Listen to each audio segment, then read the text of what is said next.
the strong bipartisan support that that Congress has shown for the U.S.-India strategy. We recently introduced a resolution, a sense of Congress that was bipartisan, 24 members, talking about 3 decades, of strategy, going back to President Clinton, to President Bush, to President Obama, to President Trump's first term, to President Biden.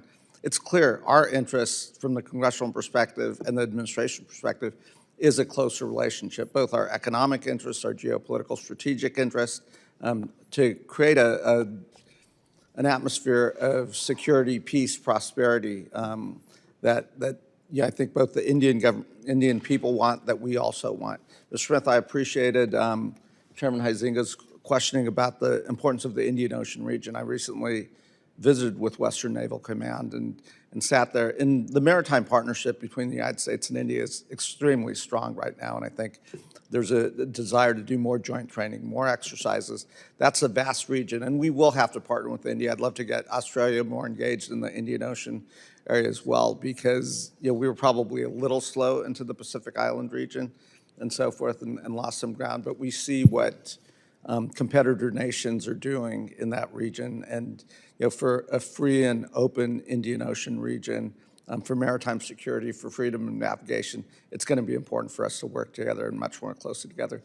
I guess I will ask a question. I know the ranking member had a picture of Prime Minister Modi with Vladimir Putin and Xi Jinping, and that does cause some heartburn for folks in Congress. But I also think my assessment is India understands their long-term interests. They have to coexist with China. They have to trade with China, look for ways to be competitors with China. But my assessment, having been in India recently, is they also understand a lot of their long-term interests lie with the West, a lot with the United States, with Europe, others. They're welcoming U.S. multinational companies investing, and there's some synergy there. I guess I'd start with you, Mr. Lalwani. You say that isn't accurate? Absolutely. Mr. Shankar? Yes. Mr. Smith? Yes. Great. I also, some of the recent announcements, the $100,000 tariff on the H-1Bs, was announced when we were landing in India, so I spent a lot of time trying to do some damage control there. My perspective is this fee hurts American companies, disadvantages our companies.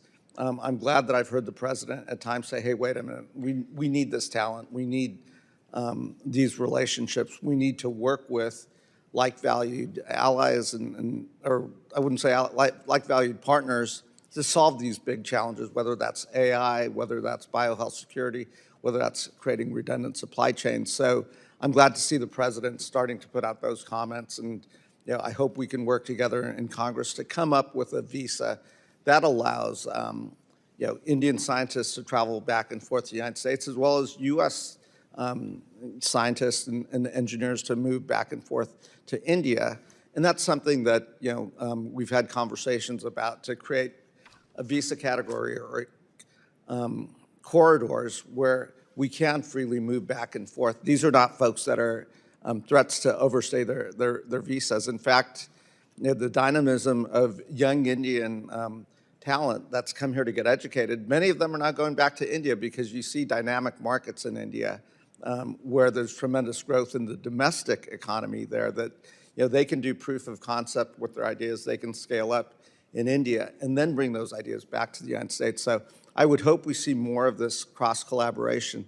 I guess the last question I would have is, or it's probably a statement. Yes, we do have some concerns about India's closeness with Russia, but just based on historic norms, that's to be expected. What I would like to encourage India to do is, the president sincerely does want to find a cessation to the conflict in Ukraine. India can play a unique role given their lines of communication with the Russians, given their ability to understand the Russians, to bring them to the table. I would think the president would look at that very favorably. I think this is a time for India that wants to take a bigger role on the global stage to step up to the stage and use your father's a very seasoned diplomat who I've gotten to know. So yeah, I think he's very capable of doing this. And then when this conflict ends, we are going to have to work together to figure out how do we bring Russia back into the fold? What does that look like? So I think India can play a big